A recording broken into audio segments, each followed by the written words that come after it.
Aujourd'hui, je suis en face des soldats du ballon rond, que moi j'appelle les gladiateurs modernes. Chacun de vous, l'ensemble de l'équipe nationale, vous voilà en face de l'histoire comme Sundiata a fondé l'Empire de Mandé.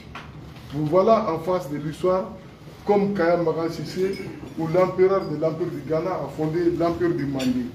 Vous voilà en face de l'histoire comme Bito Koulibaly a fondé Ségou, comme Askia Mohamed a fondé l'Empire Songoï, comme Soumoro Kanté a fondé le Soso, comme Samori Touré a fondé l'Empire du Ouassolo, comme Tcheba a fondé le Kénidougou.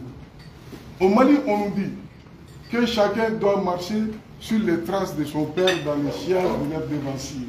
C'est-à-dire quoi? Être en compétition symbolique avec son père. Égaler ou dépasser ton père, c'est ce qui nous est demandé au Mali. C'est pour on dit que chacun s'identifie à sa source afin de justifier son rang. Beki Senda, Ibemba ou Senda, Nola, il y a ça qui a Roula Sabati. Qu'est-ce que c'est que ce Mali? C'est une société organisée et structurée, où les tâches sont partagées. On a deux grands groupes, les dépositaires et les détenteurs. Qui sont ces dépositaires? Vous qui devez mener les actions. C'est vous qui êtes les détenteurs de l'histoire. Et nous, nous les archivons dans nos mémoires à travers nos chants ou nos paroles, nous les relatons dans l'histoire. Nous en sommes les dépositaires. C'est une chance pour moi d'être en face de vous qui défendez la couleur du Mali aujourd'hui, qui allez défendre la couleur du Mali d'aujourd'hui. C'est un honneur pour moi d'être en face de vous qui pouvez et que vous devez donner le sourire à l'ensemble des 20 millions de Maliens d'aujourd'hui. Défendre la couleur du Mali, le vert, l'or, le rouge. Redonner le sourire à ce grand peuple qui a perdu le sourire depuis près de 12 ans aujourd'hui. Un peuple qui a été confronté à des crises multidimensionnelles.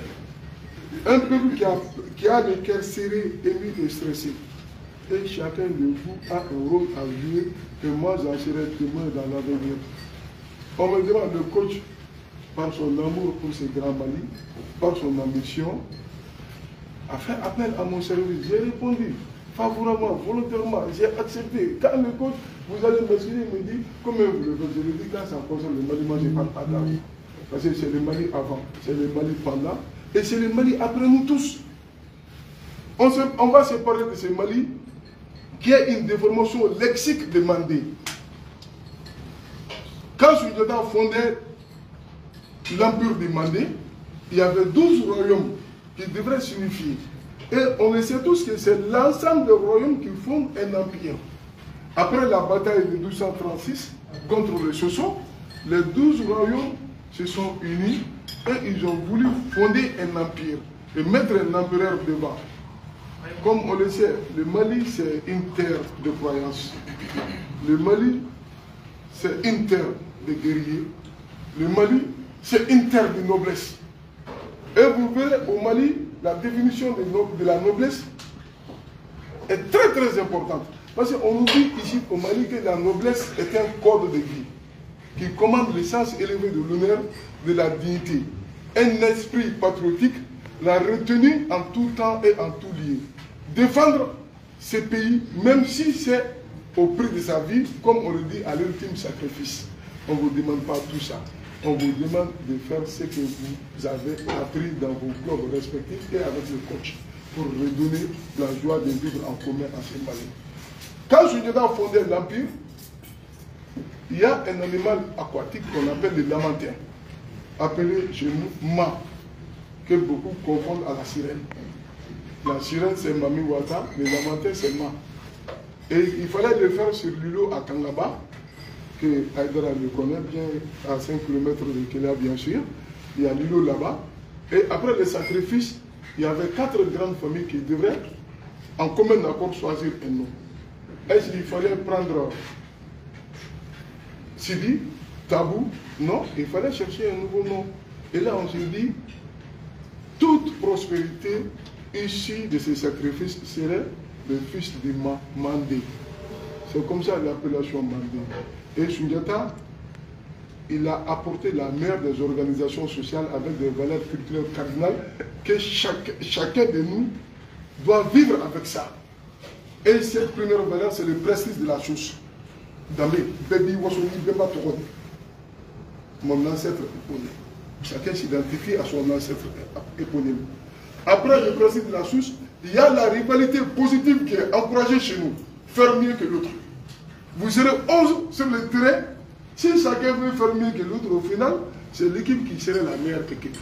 C'est ce qui est encouragé dans notre société, c'est ce qui est cherché, c'est ce qui est voulu, c'est ce qui est visé. Et c'est ce qui nous est recommandé. Être toujours en compétition, réussir mieux que l'autre, mais ne pas réussir au détriment de l'autre. Attaquant Gana Fombi, Toro, défenseur pour qu'il y ait Mogokasa. Que chacun donne le meilleur de soi-même, c'est ce qui est encouragé dans notre culture, la rivalité positive. Après ça, il y a l'humilité. C'est une qualité qui est cherchée. Sois humble, quel que soit ce que tu as, ce que tu peux, ce que tu apportes. Sois humble au vis-à-vis de l'autre. Au final, ça crée une harmonie, une entente dans la diversité. Et ça fait partie de nos valeurs sociétales. Après l'humilité, il y a la pudeur. Un homme sans pudeur est comparable à un animal qui n'a aucun caractère pudique. Ça, c'est une valeur de chez nous. Et après la pudeur, il y a la gérontocratie. Certes qu'on est ici, nombreux ici dans la salle, mais on n'a pas le même âge. Il y en a qui sont plus âgés que les autres.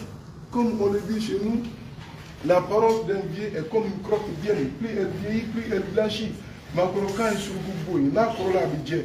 Celui qui t'a précédé en séjour terrestre a vu avant toi et vous continuez à vivre les mêmes réalités. Donc il est supposé être plus expérimenté que toi.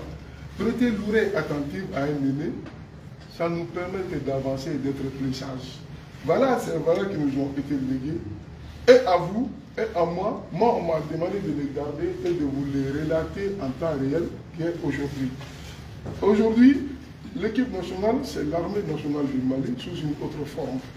L'équipe nationale, c'est une fierté pour chaque famille de voir son enfant être dans ses lots. L'équipe nationale, c'est une fierté pour chaque ami de voir son ami dans cette équipe. C'est une fierté pour chaque ville de voir un enfant de sa ville dans cette équipe. C'est une fierté surtout ceux qui sont nés ailleurs et qui acceptent ce pays comme leur terre d'origine. Je vous dis merci d'avoir choisi la terre de vos ancêtres. Je vous dis merci d'avoir revenu à la source. Je vous dis merci d'avoir considéré votre ancêtre éponyme. Le choisir, c'est un grand pas. Se donner, c'est encore un grand pas. Conjuguer les efforts, créer l'harmonie, accepter l'harmonie et donner encore la grande gloire que le Mali souhaite et que le Mali veut et que le Mali n'a jamais eu. Vous pouvez le faire, je vous crois. Je sais que vous avez les bagages nécessaires. Vous avez un entraîneur qui n'a plus rien à prouver ici au Mali. Il a joué avec l'équipe nationale. Aujourd'hui, c'est lui qui dirige cette équipe. Et c'est ce Mali. Donc, quand l'Empire a pris le nom Mandé, après Sundiata, il y a eu des successions, jusqu'à Kankoumoussa, le roi de l'or. Quand il partait au pèlerinage, il s'est fait accompagner par des écrivains arabes. Donc,